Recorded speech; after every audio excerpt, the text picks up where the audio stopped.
We're right here underneath this bee swarm. Look at all those guys. How you doing? Okay, today we're gonna talk a little bit about the difference between beehive removal and bee swarms. Check her out. All right, for those of you who are wondering what the difference between a swarm and a hive is, here is a perfect example of a bee swarm. Check this out. So right now you can see that these bees behind me in this swarm are not very aggressive. In fact, they're very defensive because they're trying to figure out if this is going to be a good place to set up shop, if they're going to be able to, quote, draw comb or not.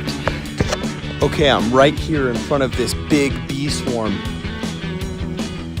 And as you can see, they're just hanging out. The queen is actually right in the middle of this swarm. You know that old phrase that two's company, three is a crowd? Well, in the bee world, 2,000 is company, 3,000 is a crowd. When the bee colony gets big enough, they're going to actually split, and then that other half that splits and goes out is going to form its own queen and its own workers. In this case, that split colony is right here, and they're trying to see if this tree isn't a good place to actually build a new colony. All of the bees, they're clumping together for protection.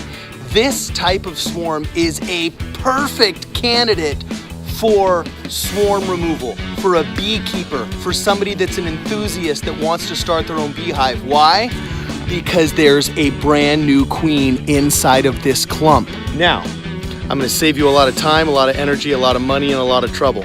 If you see one of these swarms in a tree outside your house or up against the wall, chances are the swarm will be gone within 24 to 48 hours, because generally these kind of open air areas aren't good candidates for a hive because it's too vulnerable to the elements, to rain, to weather, and to predators that might go after the bees themselves or after the hive material. So if you see a swarm like this, usually you don't have to sweat it. If it lasts longer than 24 to 48 hours, then call us, because it means they are indeed starting to draw comb.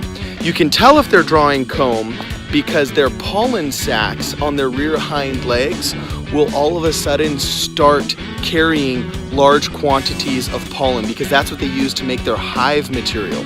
In this case, we're not seeing that. They're just literally trying to see if they can actually set up shop. Right now, I don't see any hive material forming though. So if you get a swarm, hang out, be patient. It'll most likely go away on its own. If not, give us a call and we'll do a removal for you.